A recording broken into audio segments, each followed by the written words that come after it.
Bismillahirrahmanirrahim. Alhamdulillahirabbil alamin. Wassalatu wassalamu ala asyrafil anbiya'i wal mursalin.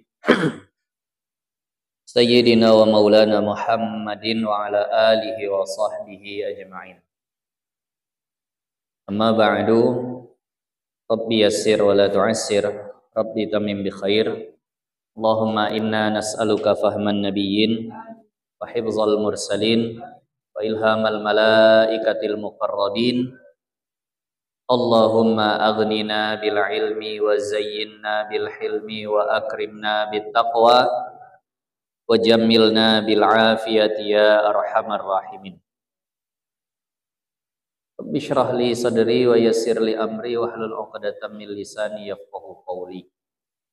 Alhamdulillah, puji syukur kehadirat Allah Subhanahu wa taala. Salawat dan salam kepada baginda Nabi Muhammad sallallahu alaihi wasallam.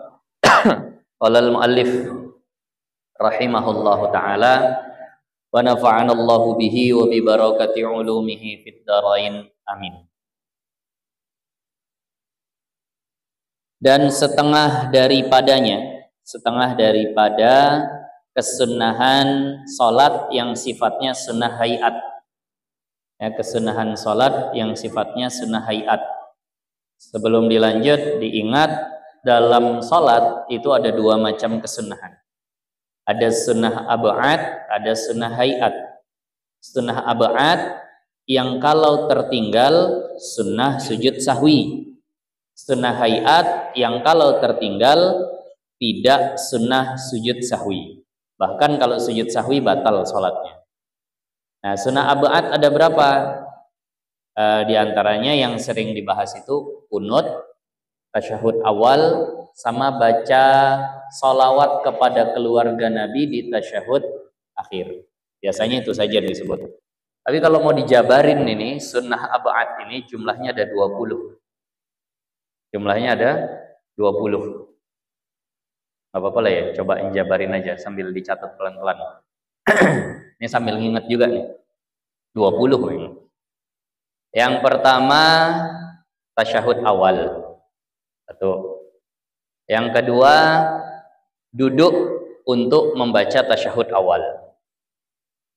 Yang kedua baca salawat di tasyahud awal. Yang ketiga Yang ketiga baca salawat di tasyahud awal. Yang keempat, duduk ketika membaca salawat di tasyahud awal. Yang kelima, kunut. Yang keenam, berdiri untuk kunut. Yang ketujuh, salawat kepada Nabi pada saat kunut. Yang kedelapan, berdiri saat salawat kepada Nabi di kunut. Ya. Kemudian yang ke-9, salawat kepada keluarga Nabi di kunut. Yang ke-10, berdiri pada saat salawat kepada keluarga Nabi di kunut. 11, salawat kepada sahabat Nabi ketika kunut. Yang ke-12, berdiri saat salawat kepada Nabi ketika kunut. Itu ya. Nah, berdiri ketika salawat kepada sahabat Nabi ketika kunut. Kemudian udah keberapa tuh? Ini sekarang ke-13. Udah 13 atau? Oh, masa 13. Yang ke-13 ini sambil ingat. Salam kepada baginda Nabi pada saat kunut. Ke-14, berdiri saat salam kepada baginda Nabi di kunut. Ke-15, salam kepada keluarga Nabi pada saat kunut. Ke-16, berdiri saat salam kepada keluarga Nabi saat kunut. 17, salam kepada sahabat Nabi saat kunut. Ke-18 berdiri saat salam kepada sahabat Nabi saat kunut. 19 membaca salawat kepada keluarga Nabi di tahiyat akhir. Ke-20 duduk pada saat membaca salawat kepada keluarga Nabi di tahiyat akhir. Itu kalau dijabarin, jadi supaya nggak kaget ketika nemuin kitab dan jumlah sunnah ab'ad ada 20. Kok 20 nih? Nah itu rinciannya, itu yang lalu ab'ad. Udah dapatlah. Nah, kalau seandainya suruh menjabarkan 20. Sebenarnya yang paling banyak itu di kunut tadi itu. Karena setiap berdirinya itu disebut lagi.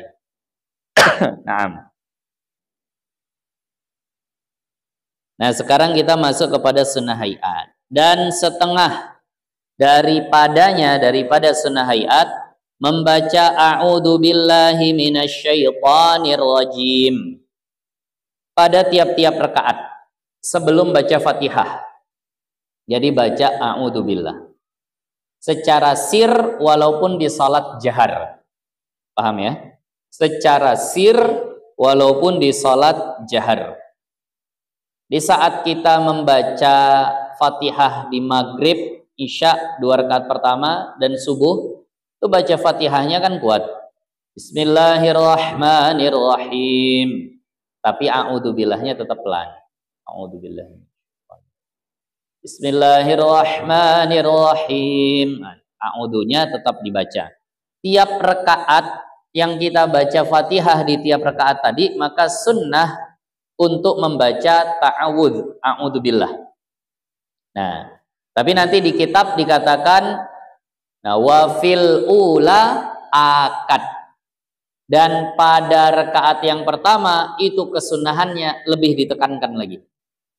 Nah, jadi yang pertama itu rakaat pertama itu sangat-sangat ditekankan, rakaat berikutnya ya disuruh, tapi tidak sekuat rakaat pertama, disuruh baca a'udzubillah.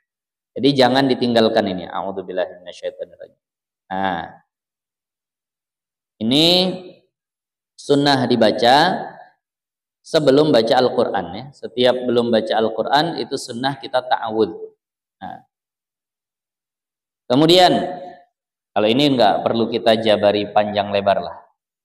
Dan setengah daripada kesunnahan hayat di dalam salat jahar dengan bacaannya, dengan bacaan jika ia imam atau munfarid pada segala tempat yang dijaharkan dia. Nah, jadi disunnahkan menguatkan bacaan jahar, itu artinya sampai terdengar orang lain. Kalau sir itu hanya terdengar oleh telinga kita sendiri. Itulah bobit daripada jahar dan sir. Apa itu bacaan jahar atau bacaan kuat? Apakah memang sampai melengking sekuat-kuatnya, lantang sekeras-kerasnya? Enggak. Sebenarnya asal orang lain sudah dengar suara kita, itu namanya jahar. Sementara sir atau bacaan pelan dalam sholat, itu pengertiannya apa? Asal orang lain tak dengar, telinga kita aja yang dengar, itu namanya sir lah itu. Tapi jahar yang dimaksud sini ya sampai terdengar orang banyak lah. Nah kalau cuma satu aja itu ya sah dianggap sebagai jahar, tapi kurang afdol kalau imam itu hanya terdengar sama saf pertama saja. Kalau bisa terdengar sama orang satu masjid bahkan. Nah, jadi dianjurkan, disunnahkan untuk menguatkan bacaan jika ia imam. Kalau imam, kuatin bacaannya. Maghrib, isya, subuh nanti akan dijelaskan apa saja salat yang dikuatkan bacaannya. Begitu juga yang munfarid. Apa pengertian munfarid? Yang sendiri. Nah, jadi jangan bingung lagi ya. Ini kadang hukum-hukum yang kecil begini, saya sering alami Saya sering alami, ada hukum-hukum kecil yang kayaknya orang baru belajar aja itu paham tuh. Tapi saya kadang, kalau kata orang tuh terlewat, miss gitu. nggak paham gitu. Jadi sebelum saya ke Bogor, saya itu udah rajin ngaji sama Mualim Supriyadi, sama Mualim Alamsah, sama guru-guru kampung lah. Guru kampung itu jelasin udah cukup luar biasa detail. Orang yang dipakai kitabnya Sabilal Muhtadin. Jadi ketika mondok di Bogor, di Azen dulu itu sudah banyak bawa bekal fikih. Jadi secara fikihnya itu udah nyambung lah. Ketika Syekh Nuruddin nyampein apa itu udah agak bisa nyambung. Kenapa? Karena udah bawa bekal. Tapi terkadang ada hukum-hukum sepele yang kayaknya satu pondok itu udah tahu, saya nggak tahu sendiri gitu. Loh, iya ya, begitu ya? Kok nggak paham saya masalah itu? Nah itu kadang-kadang ada yang begitu. Nah kenapa saya sampaikan begitu? Karena saya pernah cerita, bahas lagi itu mudzakarah dengan satu orang mutakharrijin dari Yaman. Dari Yaman. Lalu saat saya membahas begini, setelah selesai pembahasan dia bilang, Ustaz, apa iya kalau orang sholat sendiri itu tetap disunahkan jahar? Dalam hati saya, lah ini dari Yaman masa begini nggak tahu gitu dalam hati saya. Yang setahu saya imam saja. Oh enggak Ustaz, sholat sendiri juga iya itu kayaknya di semua kitab juga ada Ustaz. Iya ya, kok saya nggak paham tuh. Nah itu yang seperti itu kadang-kadang kejadian juga itu. Jadi jangan ngerasa wah udah tahu semua. Kadang-kadang hukum yang kecil aja itu terlewat gitu. Yang kayaknya anak ibtidaiyah tahu gitu ternyata kita nggak tahu. Nah, jadi maka terkadang istilah Ustadzuna Ahmad yujadu fin nahri mala yujadu fil bahri. Bisa didapat di sungai apa-apa yang tidak didapat di laut, kata Ustadz Ahmad. Sungai itu kan kecil, tapi ada tuh satu hal yang ada di sungai tapi nggak ada di laut. Artinya kadang, mohon maaf nih, ada ulama-ulama besar, ilmunya banyak, penyampaiannya bagus, tapi kadang ada ilmu-ilmu itu yang kita tahunya dari guru-guru kampung. Yang kalau kata orang, cuma alumni sanawiyah, aliyah, inilah dari Yaman, dari Mesir. Jangan sepele. Nah, ini nampaknya saja lautan, tapi laut mati kadang. Nah, jadi makanya saran saya semua guru itu didatangi. Jangan hanya ngaji dari yang LC. Jangan ngaji yang kayaknya wah nih sanatnya sampai sana sini, enggak. Guru kampung itu datengin juga gitu. Kenapa? Yujadu fil bahri mala yujadu fin nahri mala yujadu fil bahri. Nah, kadang sama orang-orang yang kelihatan kecil tapi ternyata di situ banyak kajian yang nggak kita dapat dari orang-orang yang besar kelihatannya. Bahkan apalagi yang cuma besar namanya ya. Apalagi yang cuma besar namanya, bukan besar karena ilmunya. Itu kajian yang ada di dalam kitab Miftahus Sibyan, Qatrul Laban, Fawaiduz Zain. Anda mau duduk sama siapa dapat begitu? Mau duduk sama ustadz-ustadz yang masuk TV, belum tentu dapat. Maka tetap ngaji sama ulama-ulama kampung yang kitabnya tipis. Kadang di kitab tipis itu ternyata di situ kita dapati sesuatu yang nggak kita dapati di kitab-kitab besar. Nah, makanya banyakin aja. Jadi tadi saya teringat ini, ada yang nanya tuh, apakah memang iya disunahkan sholat sendiri itu menguatkan bacaan? Saya katakan iya Ustaz. Nah, saya sampai terkejut, dia kok nggak tahu gitu ya. Padahal orang Kuala Tanjung aja tahu nih. Kan udah tahu sekarang. Nah, ya sebelumnya saya yakin juga udah tahu. Bahwa dijaharkan bacaan jika ia imam atau munfarid. Ataupun yang sholat sendiri. Tapi saya hargai ketawaduan beliau. Kadang ada orang nggak tahu itu pura-pura tahu gitu. Nah, tapi beliau dengan tawadhunya bilang, iya ya Ustaz. Wah, kurang baca saya ini berarti. Nggak tahu saya ini. Nah, dan dia mau nanya gitu sama ya sekelas saya gitu. Padahal beliau itu Yamani gitu. Alumni dari Yaman. Nah, jadi yang imam yang sholat sendiri itu baca kuat. Sementara makmum tidak ada baca kuat. Makmum tuh nggak ada bacaan kuat. Hanya dua keadaan. Makmum itu bukan 3 keadaan tambah 1.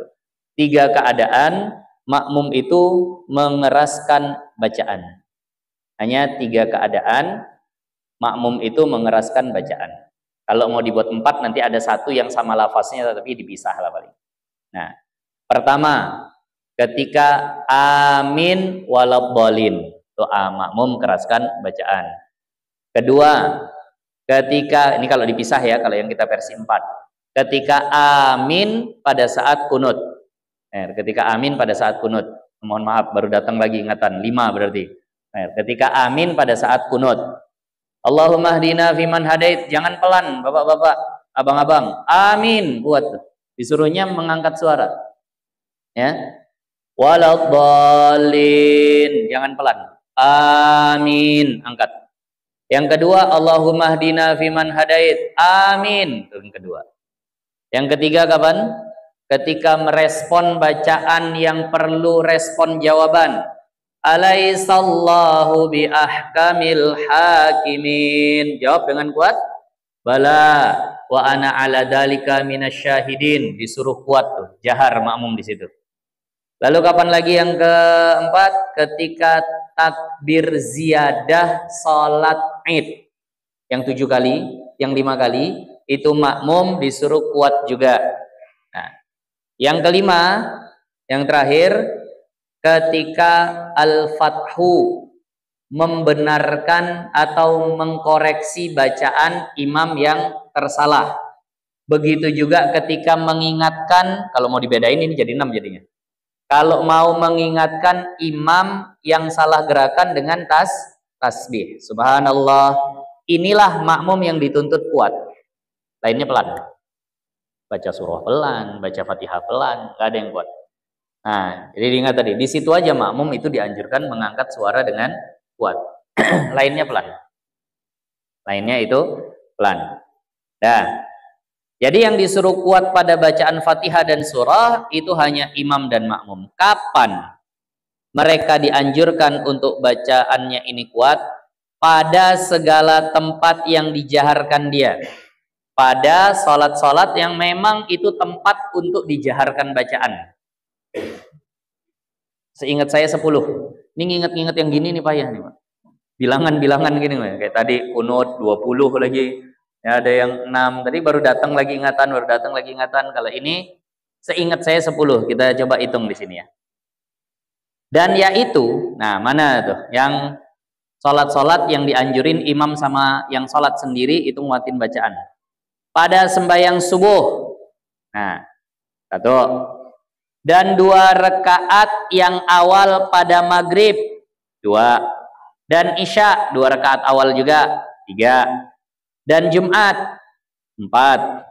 Dan 2 hari raya 5, 6 tuh ya. Ada 2 tuh, Idul Fitri, Idul Adha. Nah, dan gerhana bulan berapa tuh? 7. Dan sembahyang minta hujan 8. Dan tarawih 9. Nah, dan 2 rakaat tawaf.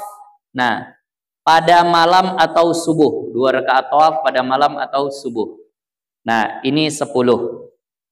Tapi nanti di sebagian kita pada tambahan 1 yang nggak disebut. Apa itu? Apa? Witir di bulan Ramadan. Nah, 11 lah kalau tambah itu. Di sebagian kitab tawaf ini malah nggak disebut. Jadi kalau tambah ini jadinya 11. Nah, 2 rakaat tawaf kalau dikerjakan malam hari atau subuh hari. Habis tawaf kita kan sholat sunnah tuh. Pas sholat sunnah itu, kalau seandainya kita ngerjakan tawafnya itu malam hari dan sholat tawafnya itu malam hari atau subuh hari, maka di situ dianjurkan untuk mengeraskan bacaan. Nah, ini adalah sholat-sholat yang disunnahkan untuk dikeraskan bacaannya bagi imam dan makmum. Nah, dan disirkan bacaannya lain daripada yang tersebut. Sementara selain dari 10 atau 11 sholat tadi, itu bacaannya dipelankan. Walaupun imam. Nah, dipelanin. Seperti segala sunnah rawatib, qobliyah, ba'diyah, pelan bacanya, jangan dikuatin. Nah, hingga rawatib yang pada malam. Nah, walaupun rawatib pada malam hari. Walaupun ada istilah Al-lailu sultanul jahar. Malam itu adalah rajanya jahar. Jadi kalau seandainya ada orang sholat malam itu udah jahar tuh.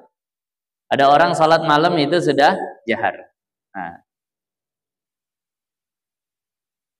Kemudian, dan 1 rakaat yang akhir pada maghrib, dan 2 rakaat yang akhir pada isya, dan sembahyang gerhana matahari, dan segala sunnah mutlak itu semuanya pelan pada siang hari. Kalau sholat sunnah mutlaknya itu siang hari. Bersalahan, berbeda hukumnya, itu maksud bersalahannya. Nah, segala sunnah mutlak. Nah, ingat, bersalahan kalau ngajarkan ke orang yang belum pernah baca kitab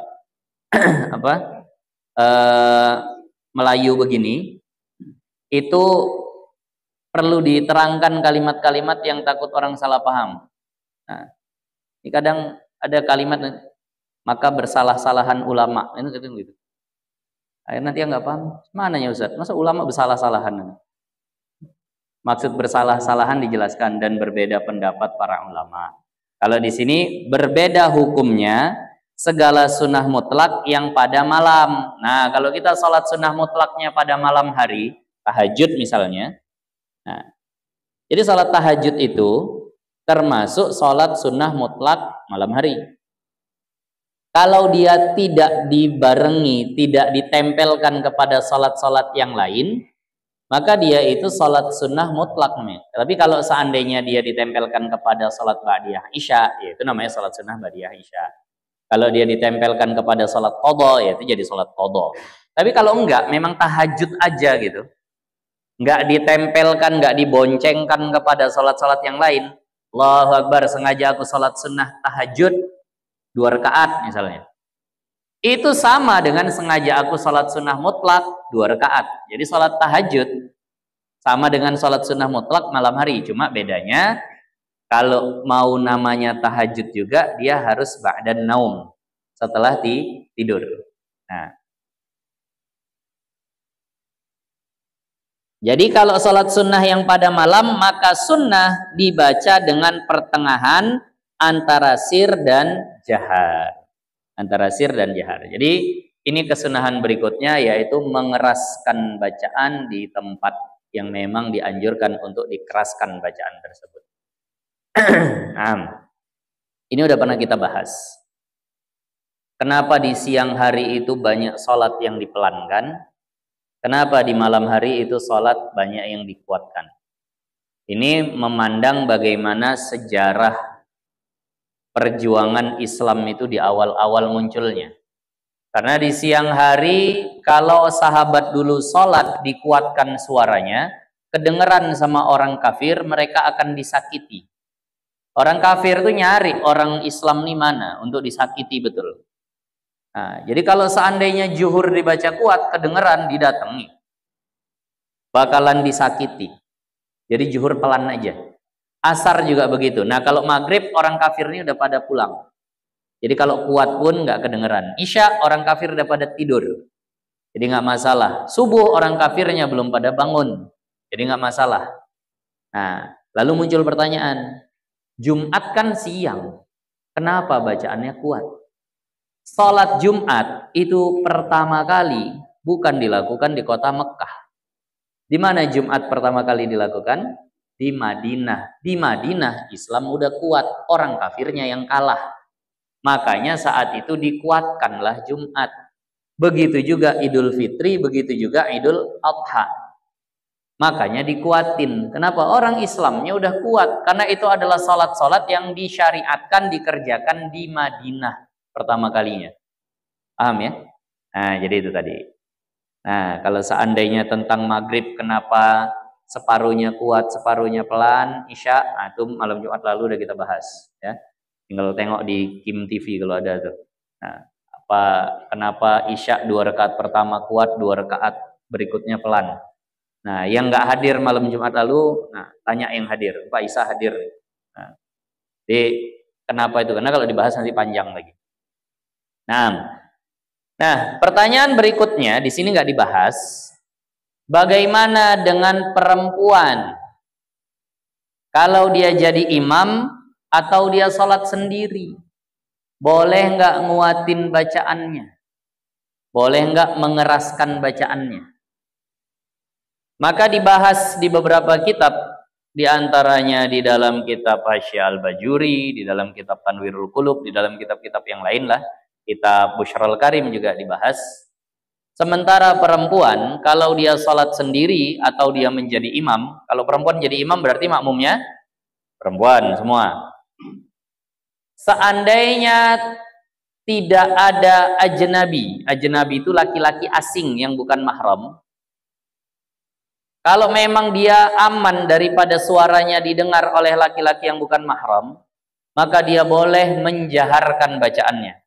Ibu misal sholat subuh di rumah, rumahnya di tengah sawah, subuh-subuh belum ada yang datang, paling maling padi aja lah yang datang. Tapi nggak ada lah misalnya subuh-subuh nggak ada orang, yang ada di rumah itu adalah anak suami, yang mana itu bukan ajnabi, artinya bukan orang yang haram mendengar suaranya. Maka ibu boleh kuatin Bismillahirrahmanirrahim, keluar suaranya boleh, dan itu sunnah. Kalau tidak takut kedengaran sama laki-laki yang bukan mahram. Tapi walaupun boleh menguatkan, di dalam kitab dikatakan duna jahrir rojul, di bawah atau tidak sampai sekuat laki-laki.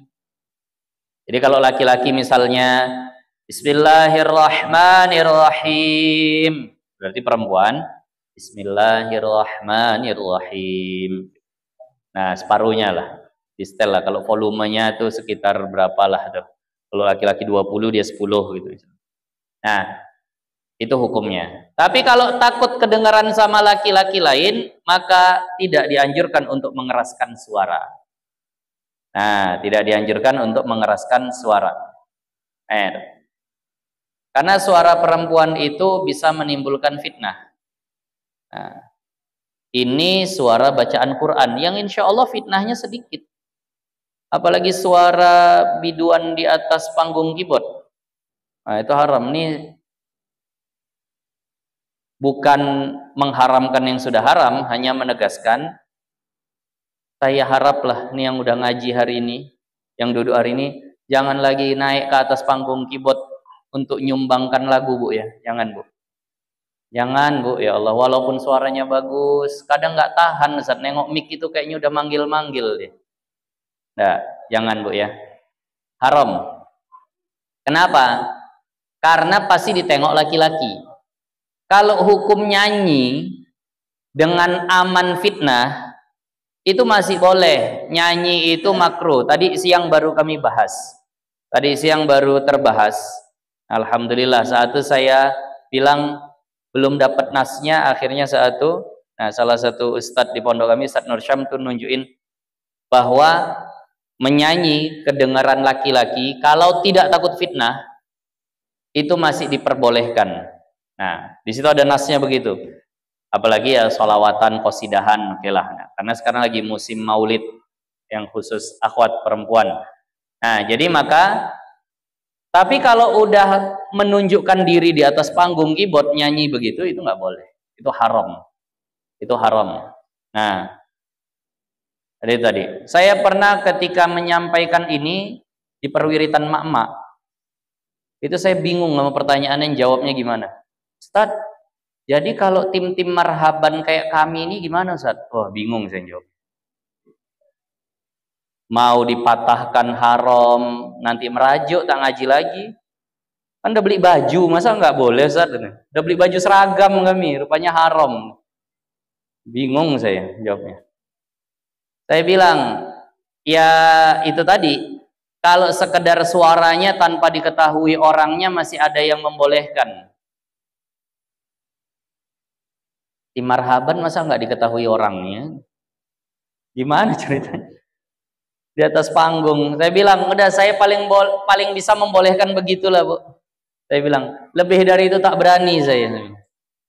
Nah, dan maka tim marhaban duduk di teras, jangan di atas panggung. Kadang walaupun tim marhaban bajunya udah seragam, berdiri, mau juga kadang pakai goyang-goyang juga ya. Nah, mukul rebananya, goyang. Kalau itu udah haram lah, saya bilang, kalau itu udah haram. Ibu berdandan, ibu pakai baju cantik-cantik. Nah, walaupun sedikit aja goyangnya, cuma ke kanan, ke kiri. Nah, tapi tetap tuh nggak boleh. Nah, Ini mohon maaf nih ada tim marhaban sini, ya inilah namanya belajar ya. Saya takut habis ini merajuk pula, karena ada jujur, saya pernah ada pertanyaan gitu muncul, nggak ngaji lagi, dia ketuanya pula, ketua tim marhaban, nggak ngaji lagi betul. Itu saya ingat saya ngajar di situ udah 5 tahun, mau tahun ke-6. Tahun pertama dia ngaji, begitu sampai kajian itu 5 tahun tak muncul-muncul lagi sampai sekarang. Ya Allah, dalam hati saya, tapi udahlah, ya masa saya ngerubah hukum gara-gara orang nih? Enggak. Tapi kalau sekedar bersuara tanpa ketahuan orangnya itu boleh. Lalu muncul lagi pertanyaan dari kaum ibu, jadi Ustadz, kalau ada ustadzah itu ning sekarang dia, nada ning fulanah yang kadang disorot masuk TV itu gimana tuh? Saya bilang, cara perempuan berdakwah yang paling benar udah ada contoh real dan konkretnya. Silahkan tiru cara berdakwahnya Ustadzah Halimah Al-Aidrus. Dah, itu yang paling aman tuh. Pernah dengar suaranya, Pak? Nah, Ibu pernah dengar suaranya? Nah, kami yang laki-laki pernah dengar juga. Tahu orangnya gimana? Ini saya bilang termasuk apa ya? Betul-betul pertolongan dari Allah. Coba nih bayangkan. Di zaman media sosial yang seperti ini, ada orang sering muncul di tengah banyak orang, tapi bisa nggak ketahuan mukanya. Itu kalau bukan pertolongan Allah, nggak akan bisa. Pasti kan ada aja tangan-tangan jahil tuh yang mutuin segala macam, itu pasti ada. Yang memvideokan tuh pasti ada. Tapi coba cari silahkan di Google. Nah, Ustadzah Halimah Al-Aidrus foto gitu misalnya. Nggak ada. Coba gimana orang bisa bersembunyi dari ribuan kamera begitu kalau bukan pertolongan Allah. Dan memang sudah banyak yang bilang kalaupun difoto habis itu hilang. Kalau nggak hilang filenya, hilang handphonenya sekalian. Karena beliau udah nyumpain tuh, yang foto saya sumpahin kata Ustadzah Halimah Al-Aidrus, handphonenya hilang. Dan memang betul-betul terjaga. Coba mana orang yang sering muncul di tengah orang banyak terus nggak kelihatan fotonya, mana? Beliaulah yang luar biasa tadi. Jadi maka cara berdakwah paling benar tuh udah begitu bagi perempuan dah, yang paling benar. Masuk TV bukan dakwah yang paling benar. Apalagi ning yang masih muda, masih cantik-cantik, salah fokus orang nanti. Nah, bukan kepada kajiannya, tapi kepada orangnya. Nah, jadi inilah hukumnya. Jadi ya sama kayak yang MTQ tadi itu juga, kalau seandainya ikut ini silahkan, tapi jangan kelihatan dia di situ. Kalau mau kelihatan jurinya semuanya itu ya perempuan semua. Kalau ketika laki-laki udah nontonin begitu, lain fokusnya. Lain fokusnya. Kan gitu. Kalau mau dia dikurung di dalam kelambu kah atau apa begitu, suaranya saja gitu. Nah, dan setengah daripadanya insya Allah ini akan datang.